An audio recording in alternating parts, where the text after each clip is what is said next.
This film has a strange name, and honestly, there's another film called the same name that was made in 2008, and it's a comedy film, but this one, it's a horror film.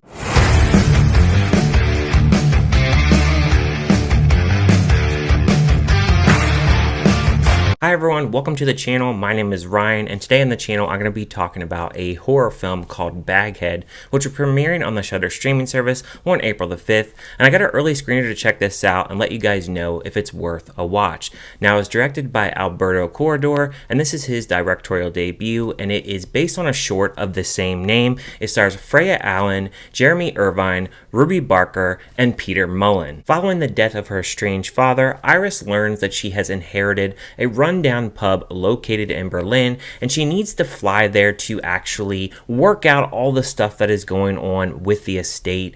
And when she gets there, well, there is some strange things that are happening. As I always do, let's start with the positives of this film. Now, I really like the way that this film was actually shot. I think there is a wide variety of shot compositions in this film. For example, there is a scene where they have a shot of a staircase and they pan the camera up, and I like when they get to a certain height, you can really see the winding staircase. I thought that was a really cool shot. There's a part where they go into the pub. You see like the composition of like the hallway, and that hallway, it's not a very long hallway, but the way that they actually do the shot, it makes it seem like it's a really long hallway. It's just a straight, narrow hallway, but it also has a leafy green color to it. There's a lot of pictures on the wall, and then there's a door at the end of the hallway, which leads to a basement.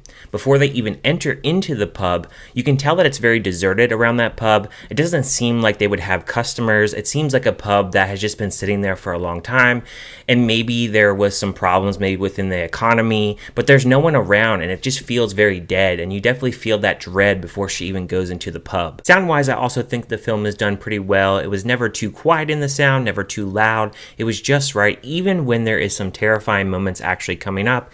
I think it is just right in the sound, and sometimes that can be very difficult to actually perfect in a horror film, because sometimes they'll just make it really quiet and then all of a sudden you'll hear bang, and then it's just like the sound is all over the place. But I think here they do a pretty good job of adjusting the sound in certain aspects of certain points of the film. Now, with that in mind though, there are a lot of negatives with this film. We'll first start off with characterization in this film. First off, we'll start off with Iris. Now, she gets a phone call about her dad dying literally within 10 minutes of the film, and all we really know about her up to that point is she got evicted, she has no money, she wants to open an art studio at some point. She worked at a hotel at some point, and I guess her boss was a pervert at some point.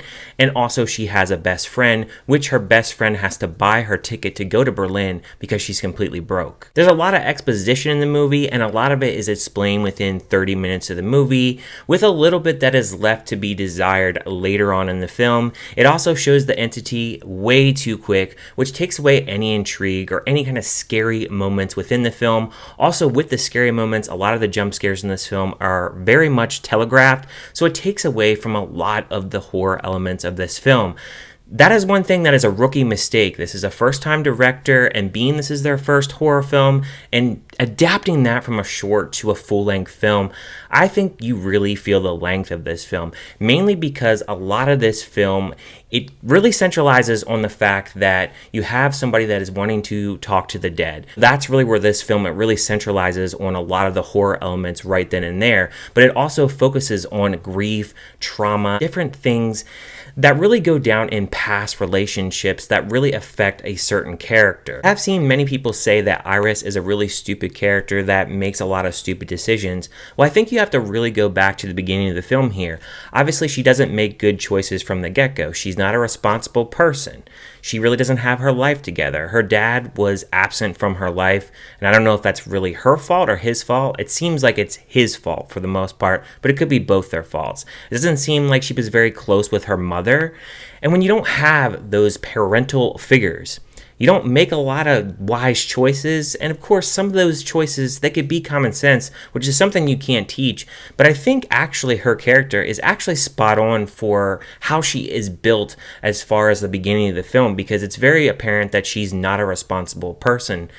Throughout the entire film, she makes a lot of stupid decisions and things that you really feel like you're just like, you want to choke her, because it's like, what are you thinking here?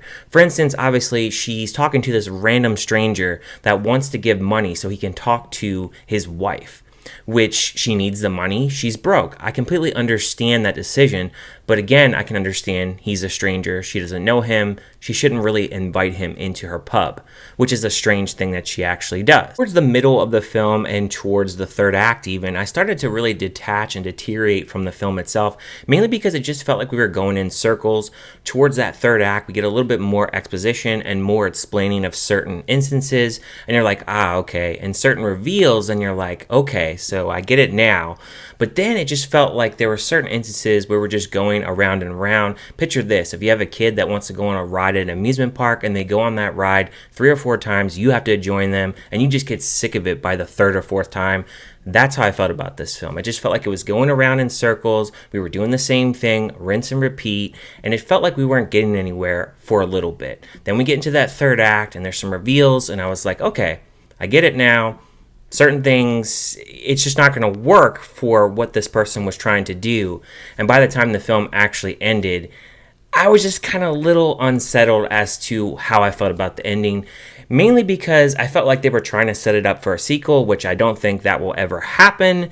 But I'm very interested to see how people actually receive this film. From reviews that I've seen, it seems like people are very meh about this film, and I have to say that I'm pretty meh about this film as well. As far as a score for this film, I would give it a 2 out of 5. It held my attention for a little bit, but it quickly deteriorated when it revealed a lot of its cards and what it had to offer very early on in the film. But I want to hear from you guys. What did you guys think about this film? Did you like it? Did you hate it? Did you just think it was kind of meh? And are you going to check it out when it comes to Shudder? It did have an international release, and I'm curious to know, if you've seen it already in theaters, what was your theater experience like with this film? Leave any and all comments down below in the comment section. Thank you guys for watching, and I will see you guys next time.